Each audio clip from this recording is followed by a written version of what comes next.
Justice pour Aïcha. Justice pour Aïcha. Justice pour toutes les filles violées. Justice pour tous les mineurs violés. Justice pour Aïcha. Abat la religion des barbares. Abat les violeurs. Abat les pédocriminels. Et la gloire. Assalamu alaikum wa rahmatullahi wa barakatuh. J'espère que vous allez bien. Alhamdulillah. Donc toujours notre cher pasteur fuyard des débats. Bon, tu fuis les débats, mais nous allons venir vers toi, Inch'Allah. Donc on entend justice, justice, justice. Déjà, première des choses, le prophète Muhammad sallallahu alayhi wa sallam, son premier mariage, il a épousé Khadija, elle avait 40 ans, le prophète avait 25 ans. Quelqu'un à l'époque du prophète avait-il critiqué ce mariage? Non. Pourquoi? Parce que ce n'était pas un sujet à polémique. Également le mariage avec Aïcha radiallahu anha. À l'époque, quelqu'un avait-il critiqué ce mariage? Non. Pourquoi? Parce que ce n'était pas un sujet à polémique. Mais c'est parce que vous êtes en carence déficitaire d'arguments. Il n'y a plus d'arguments. Alors vous en faites un problème. Et vous faites justice, justice, justice. Mais si on retourne sur la Bible, on peut vérifier. Allons vérifier s'il y a des justices à rendre dans la Bible. Allons-y. Analysons le cas de Rebecca. Analysons, écoutez très bien la démonstration, s'il vous plaît, avec les versets à la plus, s'il vous plaît. Allons-y. Première des choses, l'annonce de la naissance d'Isaac. Genèse 17, verset 17. Abraham avait 100 ans et Sarah avait 90 ans lorsqu'on annonçait la naissance d'Isaac. Voici l'âge des deux. Maintenant, lorsque Isaac est né maintenant, Genèse 21, verset 5, on dit qu'Abraham avait toujours 100 ans lorsque Isaac est né. Or, lorsque l'annonce a été faite, Abraham avait 90 ans. Abraham avait 100 ans lorsque l'annonce a été faite. Et lorsque ça s'est réalisé, il avait toujours les 100 ans. Donc, on comprend que lorsque Isaac est né, sa mère, Sarah, avait 90 ans. C'est bon? Allons-y. Maintenant, après, Sarah mourut. Elle mourut dans Genèse 23, verset 1er. Et elle mourut à 127 ans. Donc, Sarah est morte à 127 ans, alors que lorsque Isaac était né, Sarah avait 90 ans. Donc, on comprend que Sarah est morte lorsque Isaac avait 37 ans. Donc, on fait les 127 moins les 90 ans, l'âge que Sarah avait lorsque Isaac naissait, pour voir quel âge avait Isaac lorsque sa mère mourait. Donc on fait les 127 ans moins les 90 ans, ça donne 37 ans. Donc lorsque Sarah mourait, Isaac avait 37 ans. Maintenant on va voir lorsque Sarah mourait, quel âge avait Rebecca, ou bien est-ce que Rebecca était née ou bien n'était pas encore née. Analysons. Prenons également Genèse 22 verset 23. On nous dit que c'est en ce moment que Rebecca naissait, dans Genèse 22, verset 23. Et juste 2 versets après, dans Genèse 23, verset 1er, on nous dit que Sarah mourut. Donc, on comprend que Sarah est morte au moment où Rebecca naissait. Donc, lorsque Sarah mourait, Rebecca naissait. Donc, ce qui veut dire que lorsque Sarah était morte à 127 ans, Rebecca venait de naître et Isaac, lui, il avait 37 ans. C'est bon? Continuons maintenant. On va voir maintenant à quel âge Isaac s'est donc marié. Dans Genèse 25, verset 20, on nous dit que Isaac était âgé de 40 ans quand il prit Rebecca pour femme. Or, on avait vu que lorsque Sarah mourait, Rebecca naissait et Isaac avait 37 ans. Mais juste à 40 ans, 3 ans plus tard, on nous dit que Isaac s'est marié à Rebecca. Alors que c'était en ce moment que Rebecca naissait lorsque la mère d'Isaac mourait. Et lorsque la mère mourait, Isaac avait 37 ans et Rebecca venait de naître.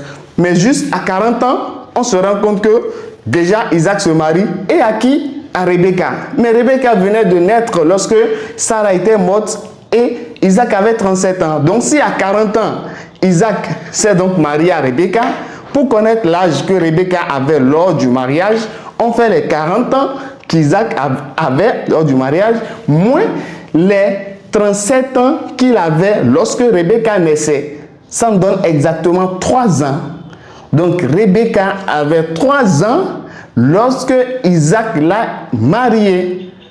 Alors, on demande justice pour Rebecca ou pas? 3 ans, une fillette de 3 ans. avec un vieux aux testicules poilus, un vieux avec des poils blancs à l'anus, il prend cette petite fille, la pauvre, elle n'a même pas de dents, et il a fort grave. Justice pour Rebecca ou pas? C'est une justice, on peut avoir des relations intimes avec une fillette de 3 ans, s'il vous plaît. C'est une justice ou pas? Quand vous parlez de l'islam, quand vous parlez du prophète, on vous dit faites très attention. Là, c'est 3 ans. Pour Aïcha, même c'est 6 ans, ça c'est mieux. 6 ans, 3 ans. Lequel est pire?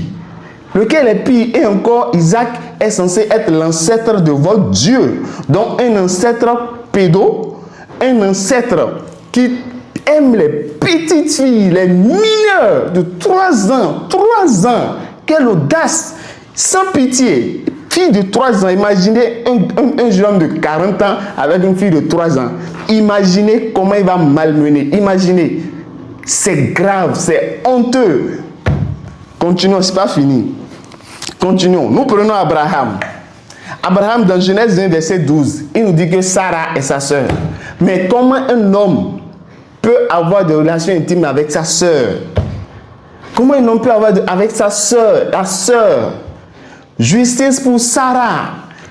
Non, justice pour Sarah qui était une sœur à Abraham. Alors qu'on ne peut pas avoir des relations avec notre sœur. Ça, c'est impensable. Comment on appelle ça? Celui qui a des relations avec sa sœur, comment on appelle? On crée justice pour Sarah ou pas? Justice pour Sarah. 1. Justice pour Rebecca, la fillette de 3 ans. 2. Justice pour Sarah qui a été malmenée par son propre frère. Un grand frère qui malmène sa petite soeur, justice pour cette soeur. Et la troisième des choses, on va prendre David. Dans 2 Samuel 11, versets 4 à 15, David a trahi son serviteur, le chef de son armée, après avoir couché avec la femme de son serviteur. Donc il a eu des relations illégitimes avec la femme de son serviteur. Et après avoir fait cela, il a chassé maintenant, il a envoyé le serviteur en guerre pour qu'il aille se faire tuer là-bas. Comment on appelle ça? 1. Justice pour ce frère, le serviteur là, parce qu'il a été envoyé pour qu'on le tue et c'est David qui l'a envoyé injustement pour qu'on le tue. Donc d'abord justice à lui parce qu'il a été tué injustement. Deuxième des choses, la femme du serviteur, la pauvre, David a eu des relations forcées avec elle parce que ce n'était pas son mari.